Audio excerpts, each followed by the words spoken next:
समुद्र में कई रहस्य छुपे हैं। आप इनकी गहराई में कई अविश्वसनीय जीवों का सामना कर सकते हैं जो देखने में दूसरे ग्रह के लगते हैं।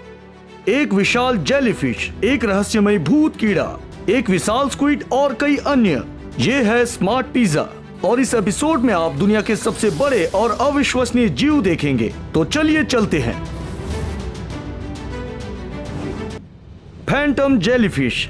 विश्व महासागर का विशाल फैलाव कई अजीब और विविध प्राणियों को आश्रय देता है, जिनमें से एक प्रेत जेलीफिश या भूत जेलीफिश है। ये जेलीफिश प्राणी दूसरे जेलीफिश प्राणियों से बिल्कुल अलग है, इसलिए लोगों ने इसका अलग नाम भी रखा है, अंडरवर्ल्ड का संरक्षक। बहुत समय पहले इस राक्षस को मानव रहित बैथिस कैप द्वारा फिल्माया गया था, जिसे कैलिफोर्निया तट के गहराई में पता लगाया गया था। सटीक रूप से कहा जाए तो ये जेलीफिश लगभग 1 किलोमीटर की गहराई पर मिली थी या 3280 फीट की गहराई पर। लोगों द्वारा सबसे पहले इस जीव का सामना 1899 में हुआ था, लेकिन हर समय उन्होंने इन्हें 100 से अधिक बार नहीं देखा था।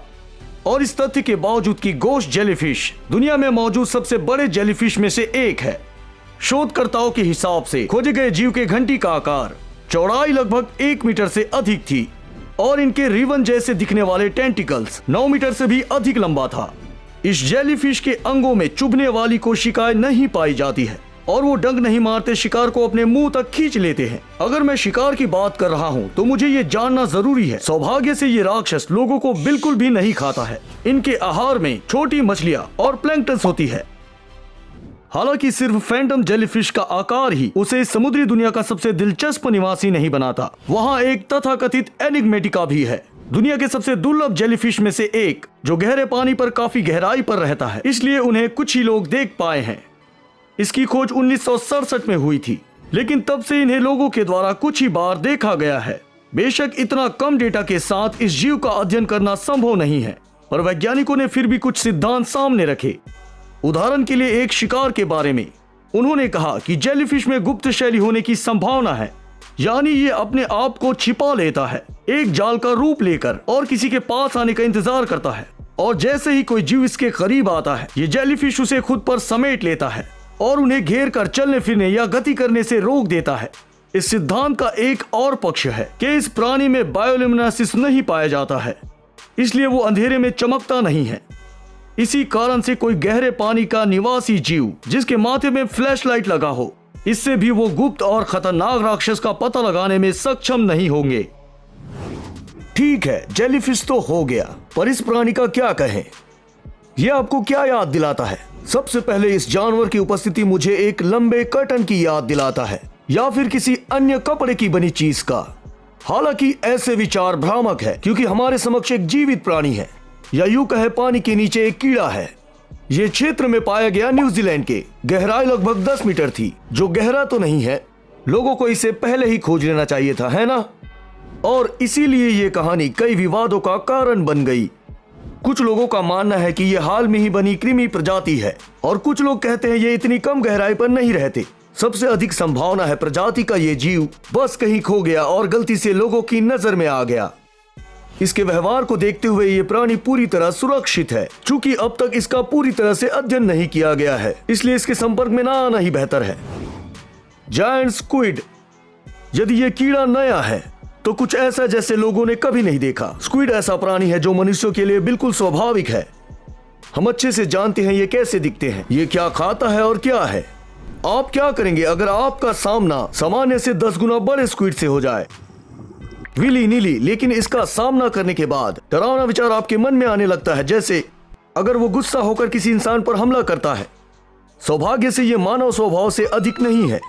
यहाँ तक स्क्विड किसी पर हमला करना नहीं चाहता है और इसे हम पर कोई भी रुचि नहीं है, जैसा कि बाद में पता चला गोताखोरों ने सामना किया, जिसे आर्कियोट्यूथिस कहा जाता है, और इंसान इसे ज्यादा से ज्यादा 200 साल से जानते हैं। और इस दौरान इसके हमने बहुत सारी तस्वीरें लिए और पता चला कि आर्कियोट्यूथिस स्वभाव से बहुत तेज और आक्रामक है, जो अपने लिए बुरा रवैया बर्दाश्त नहीं करेगा।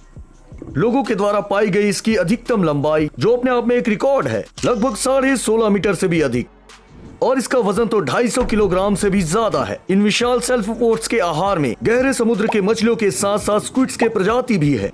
आर्कियोट्यूथिस अपने शिकार को सक्शन कप के माध्यम से पकड़ता है, जो उनके टेंटिकल में मौजूद होते हैं।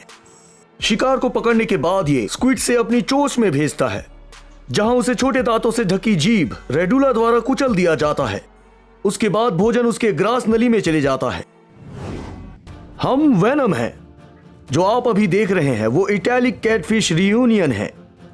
आप में से जो नहीं जानते, ये एक छोटा मछली होता है जो अधिकतम 32 सेंटीमीटर लंबा होता है और इनका सर कैटफिश की तरह होता है, लेकिन इसके पिछले पंख आपस में जुड़े हुए होते हैं जिससे वो ईल के शरीर के समान दिखते हैं। इसी के कारण नाम।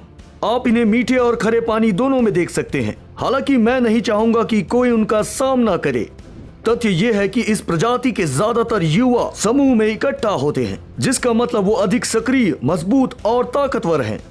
इसके अलावा समूह में 100 से अधिक मछलियां हो सकती हैं, जो एक आदर्श वाक्य से एकजुट हैं। एकता में अनेकता है, अन्यथा वो जीवित नहीं बच पाते। पर इस मामले में न केवल वो जीवित रहते हैं, पर वो शिकारियों से भी सामना कर सकते हैं, चाहे वो दर्जनों गुना बड़ा क्यों ना हो। समूह के अलावा एटेलेट कैटफिश में एक और शक्ति होती है, उनके पृष्ठी और पार्श्व भागों पर जहरीले रीढ़। खैर, ये प्राणी युवा हैं और इनका जहर ज्यादा शक्तिशाली नहीं होता है और हानिकारक भी। और जब वो बढ़ते हैं उसके साथ इनका जहर भी बढ़ता है, जो एक ताकतवर सांद्रता है। ऐसा हो सकता है कि इसके कारण वयस्कों को जीवित रहने के लिए अपने समूह की ज्यादा जरूरत नहीं पड़ती। समुद्री राक्षस कुछ पिछले मछली की तरह ये भी समूह में इकट्ठा होना और उस समूह के साथ विरोधी को कुचल देना पसंद करते हैं। यहाँ तक इस पानी में रहने वाले समूह किसी के द्वारा देखा जाए तो शायद ही इनका कुछ बिगाड़ा जा सकता है। अन्य पानी के राक्षसों को अलग तरीका पसंद है। वो इस प्राणी की तरह संभावित विरोधियों के लिए गायब हो जाना पसंद करते हैं और ये अनोखा गुण इनको बहुत मदद करती है। मुझे नहीं पता ये वीडियो बनाने वाले व्यक्ति ने इसकी खोज कैसे की, किसी भी टेक्नोलॉजी के बिना। क्या सचमुच इनका दृश्य तेज है?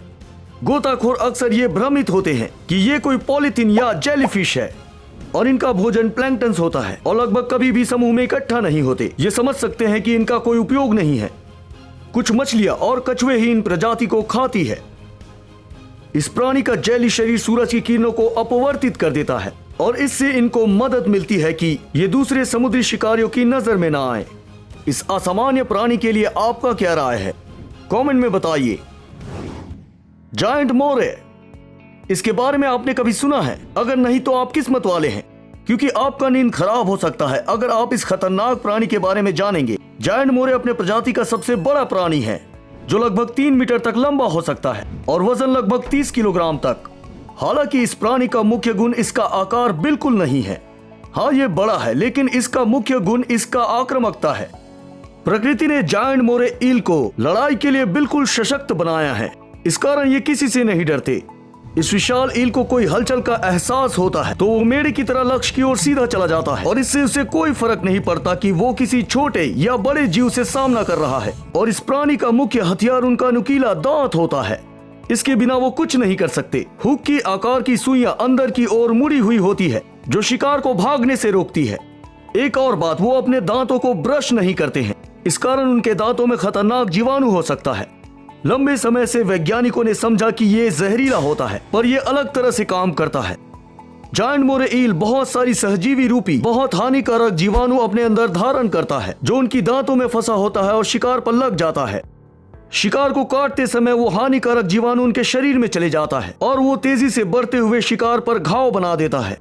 और अगर शिकार बहुत बड़ा है और जायंट मोरे ईल के पास दांतों की कमी होती है तो दूसरा जबड़ा बचाव के लिए बाहर की ओर आता है।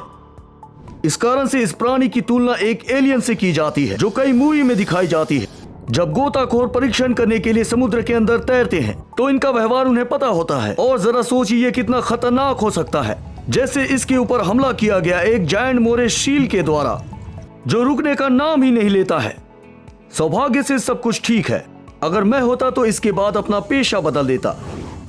हालांकि आप जानते हैं कि आप इन गोताखोरों को नहीं समझ सकते। मुझे लगता है कि केवल बहादुर लोग ही गोताखोर बनते हैं। यहाँ देखिए, ये गोताखोर अकेला ही पानी के अंदर जाता है, कम सुरक्षा और हथियार के बिना ही, और गर्भवती शार्क को ढकेलने की कोशिश करता है। जैसा कि आप जानते हैं, गर्भावस्था में ये जानवर और भी खतरनाक हो सकते हैं, क्योंकि ये सिर्फ उनके जीवन का सवाल नहीं, उनके बच्चों के जीवन का सवाल भी है। और इस अवस्था में उसे छूना बहुत ही खतरनाक हो सकता है। और शार्क की बात तो अलग ही है। अंततः इस वीडियो में सब कुछ अच्छा रहा, किसी को भी चोट नहीं आया और गोताखोर लगातार उसके संपर्क में बना रहा और सब कुछ ठीक रहा। That's all guys। कौन सा प्राणी आपको असामान्य लगा कमेंट में बताइए। देखने के लिए धन्यवाद।